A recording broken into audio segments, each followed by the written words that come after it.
Sidik jari jadi bukti. Kondisi jasad Florencia pramugari pesawat yang jatuh. Kondisi jasad Florencia Lolita Wibisono, pramugari pesawat kecelakaan di Pangkep saat berada di Makassar terungkap.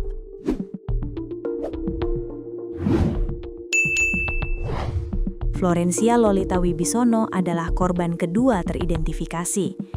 Wanita usia 33 tahun, merupakan korban kedua yang ditemukan di lereng Gunung Bulu Saraung. Jasad Florencia masih berada di posko antemortem Bidokes Polda Sulawesi Selatan, Jalan Kumala, Kecamatan Tamalate, Kota Makassar. Kapolda Sulsel Irjen Pol Juhandani Raharjopuro sedang menyiapkan proses penyerahan jenazah kepada keluarga korban. Pihaknya masih menghubungi keluarga Florencia Lolita Wibisono. Saat ini terhadap satu korban tindakan lebih lanjut kami masih berkoordinasi dengan pihak keluarga terkait akan penyerahan lebih lanjut. Jelas Kapolda Sulsel Irjen Pol Juhandani Raharjopuro dalam konferensi pers di Bidokes Polda Sulsel pada Rabu 21 Januari 2026 pukul 11.30 WITA. Irjen Pol Juhandani menyebut korban akan diserahkan Basarnas ke keluarga. Penyerahan korban leading sektor dari Basarnas. Sudah disimpulkan korban teridentifikasi Florencia Lolita Wibisono, sambungnya. Kepala Pusat Identifikasi atau Kapusinden Bareskrim Polri, Brigjen Pol Masyudi menjelaskan proses identifikasi. Kedatangan jenazah berjenis kelamin perempuan ini disebutnya masih bagus, sehingga papillary ridges, merujuk garis-garis menonjol pada jari, sehingga kami langsung ambil sidik jari dengan peralatan yang kami miliki bisa membaca identitas bersangkutan, kata Brigjen Pol Masyudi dalam konferensi pers di Bidokes Polda Sulsel pada Rabu 21 Januari 2026 pukul 11.30 WITA. Dijelaskan, pembuktian dilanjutkan dengan mengambil sampel pembanding. Sidik jari jempol tangan kiri korban dibandingkan dengan data miliki tim. Tetapi untuk buktikan secara sains, kami melakukan pembandingan, yaitu mengambil sidik jari jempol tangan kiri dan pembandingan dengan data pembanding. Sebagaimana disampaikan, misalnya sidik jari pada postmortem dan sidik jari pembanding, kami bisa meyakini secara keilmuan yang bersangkutan Florencia Lolita Wibisono. Kami yakin seyakin-yakinnya secara keilmuan yang bersangkutan, lanjutnya.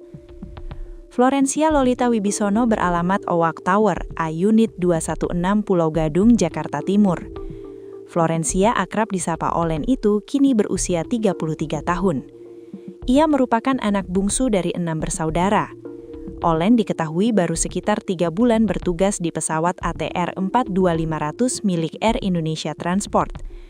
Kira-kira baru 3 bulan dia kerja di pesawat itu, ujar Ramos, anggota keluarga Florencia.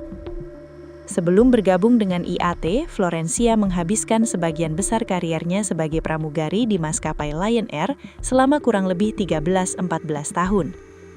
Tak hanya berpengalaman sebagai pramugari, Olen juga dipercaya jadi trainer bagi awak kabin. Ia kerap membina dan mendampingi kru junior.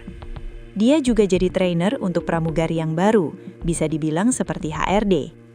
HRD adalah Human Resources Department. Dalam bahasa Indonesia, HRD berarti Departemen Sumber Daya Manusia atau SDM.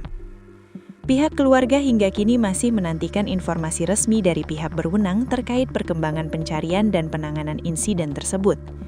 Bagi keluarga, hilangnya kontak dengan pesawat itu terasa seperti waktu yang tiba-tiba berhenti.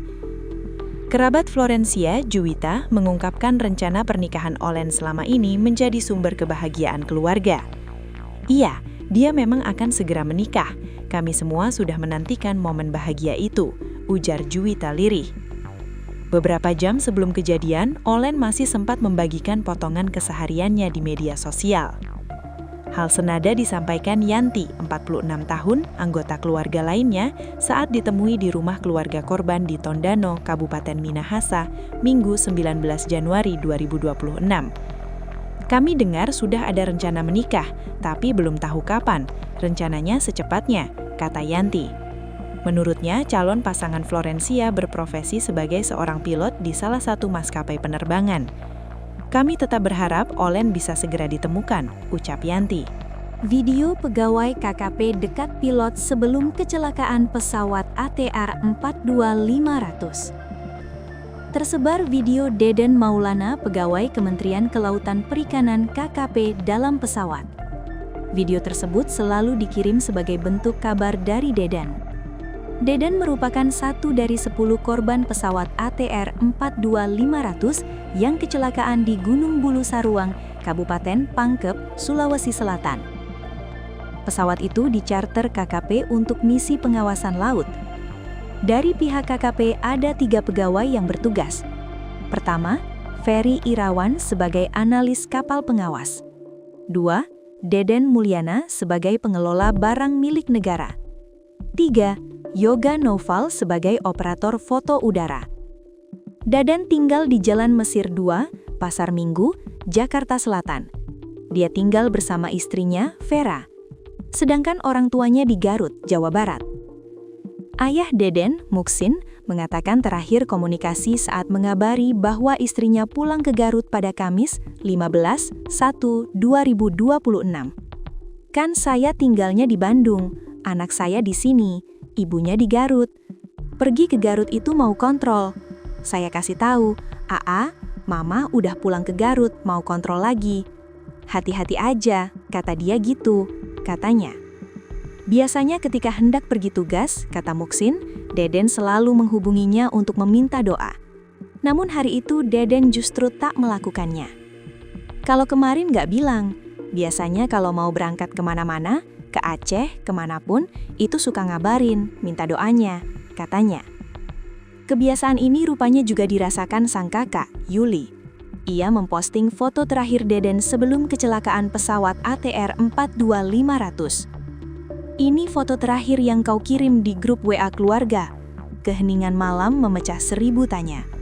"Adikku, adakah keajaiban Tuhan tersisa?" tulis Yuli di TikTok. Dalam foto, tampak Deden melakukan selfie. Ia memakai seragam KKM warna biru dengan ornamen kuning. Yuli juga memposting video ketika Deden berada dalam kokpit pesawat. Menurutnya, video tersebut dikirim saat Deden pamir pergi tugas dan meminta doa seperti kebiasaannya. Sapaan renyah dan ceria, setiap meminta doa ketika akan pergi bertugas. Kini akankah terulang lagi? Tulisnya. Hingga kini, Deden Maulana masih belum ditemukan. Keluarga pun berharap tim SAR gabungan bisa segera menemukannya. "Cepat pulang Om Den, dengan kondisi apapun kami menunggu untuk cepat-cepat memelukmu," tulisnya.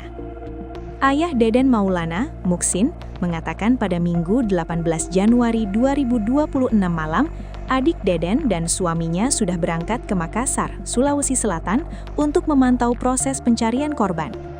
Keberangkatan keduanya dilakukan atas permintaan tim di lokasi yang mengharuskan adanya keluarga sedarah. Karena menurut tim dari sana, katanya harus ada yang sedarah, kan adiknya itu perempuan, adiknya Deden sama suaminya.